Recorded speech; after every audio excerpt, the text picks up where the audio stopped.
Hey horror fans, and now we come to Revenge of the Creature, which came out in 1955, the first of only two sequels to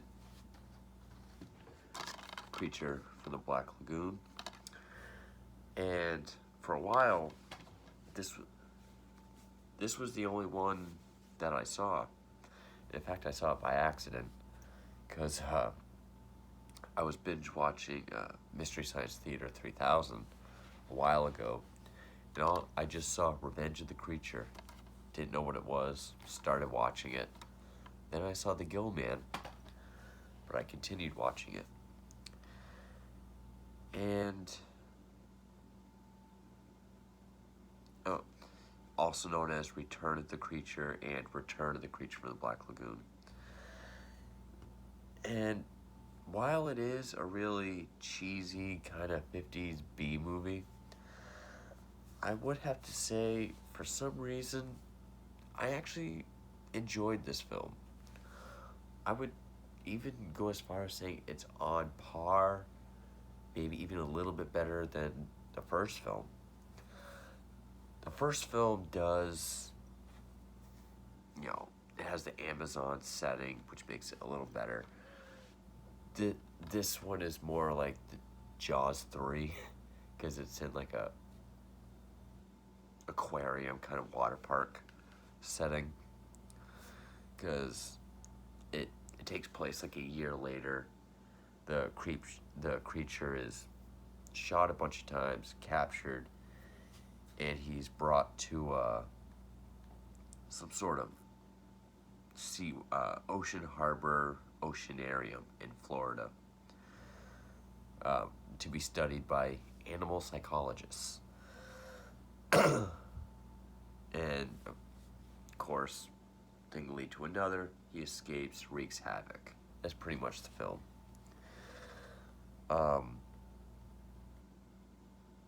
This film was directed by Jack Arnold, as was the original film. Produced by William Allen, as was the last film. Story by William Allen. No one except Riku Browning is a recurring cast member. Of course, Riku Browning, if I'm pronouncing that right, is the underwater performer for the Gill Man. The land performer was Tom Hennessy. But the main cast is John Agar and Laurie Nelson. And it was released in 1955.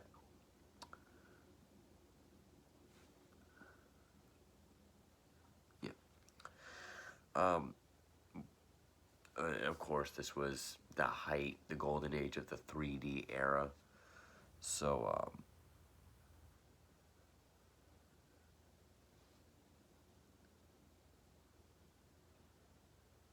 except I believe this next and final sequel, Creature Walks Among Us, was just released in 2D. One thing I did forget to mention in my review for the original film was probably the biggest tragedy of this whole series. This was a number of years after Universal made their change from Universal Pictures to Universal International, where they did some changes to staff and just outright fired Jack Pierce, the longtime makeup artist. He worked for Universal for like 25 years, and he contributed to everything. Everything, makeup effects, anything like that. Anything you saw in the 30s and 40s up until then was all Jack Pierce. And it really makes me think, what would the Gill Man have looked like if the genius of Jack Pierce could have created him? And it's not to say it looks bad. Even in this film, he still looks good. In fact, we get to see a lot more of the creature in this one. We get a lot more on land performances as well. And there's this cool thing where when he's on land, because it does go into how he can't be out of water for more than a few minutes, where it shows him kind of like how a fish would. You kind of see the neck of the suit going like that, like he's gasping. Thought that was kind of cool. And another fun thing is this was the on-screen debut of one of the most legendary actors ever, Clint Eastwood. Sort of like Jack Nicholson in Little Shop of Horrors. It's just a little one scene, quick little scene. Clint Eastwood, he's a guy that deals with rats. He's the animal psychologist for rats. And watching it, you wouldn't think he would grow up. He is an adult, but he wouldn't go on to be the Dirty Harry kind of guy. So yeah, first movie ever for Clint Eastwood.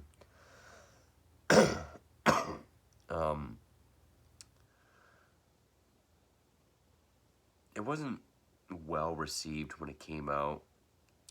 I mean, again, it was on Mystery Science Theater 3000.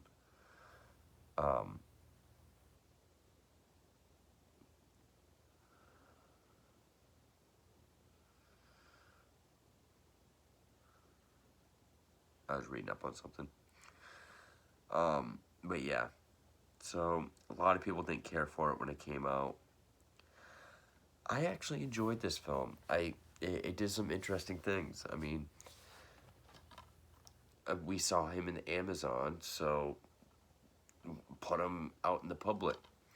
I like how when they put him in the aquarium, it shows him kind of swimming around. He bumps into the walls. He's not used to captivity. He's a prehistoric creature. Again, the underwater scenes really kind of steal the show. And John Agar and the actress's name, oh, I already forgot. Lori Nelson, that's what I thought it was. Of course, they're colleagues, they fall in love. Lori Nelson is the new beauty to the creature's beast, which when he escapes at the end, he kind of stalks and goes after her.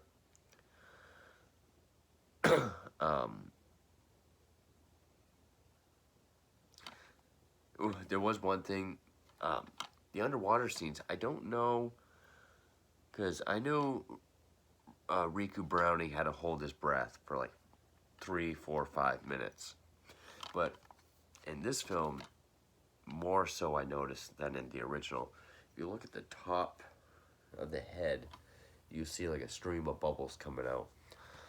I don't know if that's him kind of releasing air, because I know it kind of blow out a little bit of air when you're holding your breath underwater, or if he has some sort of apparatus. Not really. I know very little about the creature from the Black Lagoon films. Way less than I do Frankenstein, Dracula, and all that.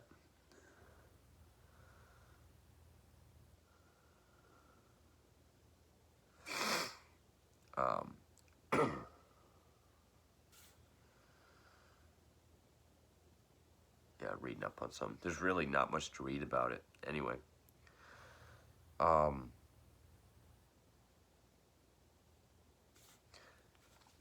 But yeah, it's kind of funny because he's chained. He's chained at the ankle to the bottom of this sort of aquarium.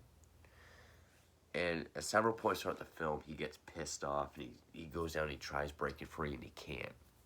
But then eventually he does, and what's funny is the chain just snaps. Like he swims to the fullest extent and it breaks. But then, you know, because the aquarium's by the beach, he's walking down to the beach and a car's in his way and he just flips the car over. So it's like he can flip a car over back in the 50s when cars were made out of metal, but he couldn't break a chain or the chain just snaps. And of course, the old damsel in distress, but Um, I, for some reason, I just found this second film a little bit more interesting, just because of, he was in captivity, and then he kind of breaks free. Even though when he breaks free, it doesn't really show him doing much. He does kill two guys, and it is more Beauty and the Beast, him carrying her around, and then he's shot with a bunch of bullets at the end again. But I would say for some reason I found it a little bit more interesting, a little bit more entertaining. It was a lot more silly and kind of lighthearted. I would say the first film is definitely scarier or creepier. The Gill Man didn't, like, it felt like his eyes and mouth was a lot bigger if it wasn't the same mask or costume. The gills around his head felt a lot bigger. So like we see him underwater, it kind of flaps around a lot and kind of looks a little inappropriate, but it's kind of a dirty joke, but almost could have been a mascot for my high school. Anyway, but yeah. Honestly, as far as sequels go, I knew it. I know it's a silly B film. It didn't feel like it was trying to take itself too seriously, which is one thing I kind of commend it for. But I like the direction. We saw him in the Amazon, so why not put him in captivity? Do the total opposite. And it was good pacing. It was like, because at one point they try to teach him things, like teach him how to like stop by giving him food. And when they say stop, they hit him with a cattle prod underwater. I imagine that's smart. So, you almost feel bad for him, like he's almost like a tragic Frankenstein monster. That when he breaks free, you're kind of like, fuck yeah, that's cool. And it's like the last half hour of the film. It's not like it builds up to the last 10 minutes and then he breaks free. No, it's like a good hour captivity, half hour on the loose. It's silly, but I found it entertaining. It's sort of like the first film. There's really not a whole lot to say about it. It is that straightforward. But anyway, that's pretty much all I got for that. And that's one thing I gotta hand it to this series. It's very simple, straightforward, 3 films. So, got one more.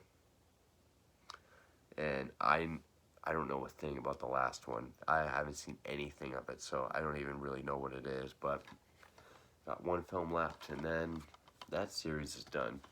So, thank you for watching.